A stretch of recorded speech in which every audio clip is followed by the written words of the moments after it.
bandira on calminama moni kala inde mum taw kadi ina wonde e mbaadi yettore mum goto kala to suɓe ɓernde mum salminte welto weeto ɗo salminirama ɗo en calmini bandiraɓe calminade teddude gonduɗe neydi e netade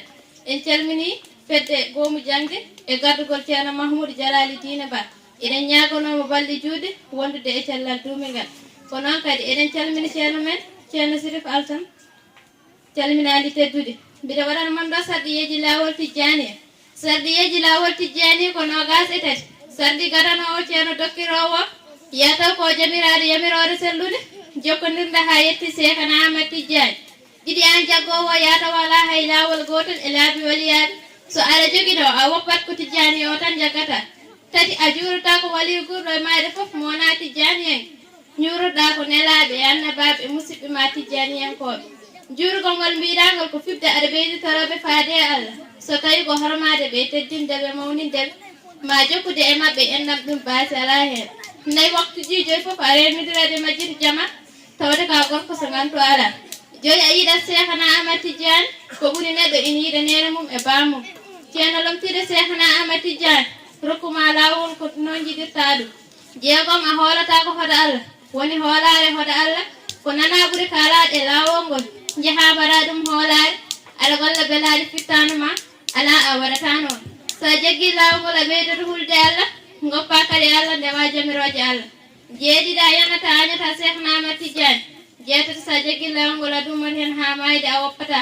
jeenayi a fiɓaɗe ɓernde ma gonɗina kala ɓuuri kalaɗe lawol heko goonga sappo a yahatade witta aɗa namdo holno Cheikhna Ahmad Tijjani dañingal ɓuural sabu ɓuural ko Allah jeyom rokko kala mo haaji ina jeeyi seeɗa ɓuuri kalaɗe e lawol ngol nelaɗo ina defanima nadde aljanna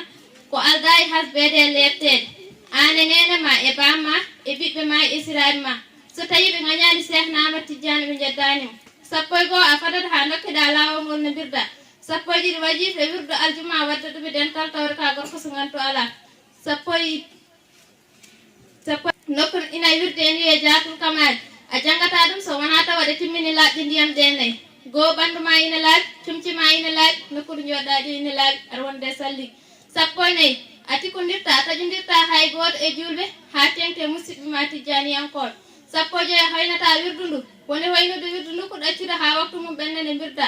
sappo e jeegom a yahata aɗa rokkira lawol ngol taw a yamiraka ya rokkir sappo e jeeɗiɗi a teddinat kormoɗa mawɗina kala jeeyade e lawol ngol ha tengte hilifaɓe lawol ngol sappo e jeetati so aɗa wirdu yataw ɓandu ma ina laaɓi comci ma ina laaɓi aɗa wonde salligo sappo e jeenayyi nokkuɗo joɗɗa ɗo ina laaɓi nogas so aɗa wirda a jooɗoɗo kuccita funnani guila nde puɗɗorɗa ha gasna wirdu ndu sona taw koye dental gonɗa ɗon kuccitta koye jeeso musidɓe ma ɓe mbirdittaɓe walla taw ko e lawol gonɗa so a ɗon kalaftinoma toɓɓe fof ko ɗon kuccitta so a jollo so a baɗɗiɗo so a jarowo koyngal nogas goo so aɗa wirda a deƴƴan ndeje a haaldata hay goto so goɗɗo ari ina haalda e ma a jabata so wona taw ko nene ma e bamma e ceerno dokkuɗoma lawol ngol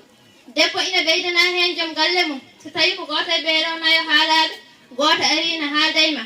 a jaggat yabere keɗoɗa ina haala aɗa jaabo ha gasna jokkaɗo jaranoɗa nogas e ɗiɗi so aɗa wirda fiɓa koye yeeso makko joɗɗa aɗa ɓeyditoroma kono ɓuuri towde e timmude ko ɓeyditorade mbaadi nelaɗo Allah sallllahu alayhi wa sallam nogas e tati so aɗa wirda a janggat karfeje ɗe ha cella tawa aɗa towne mana piramaji so aɗa andi ko karfeje ɗe pirat so anda ko ɗe pirata a ñimmoto no moƴƴi beele noppi maɗi ene nano kalta ko beele hakkille ma e ɓernde ma foof ina cura e ko mbatta ko yo Allah hokki en naftara ɗum sawtol ma mali bari lega sifaw duɗal gaynak e ballal jibba on jarama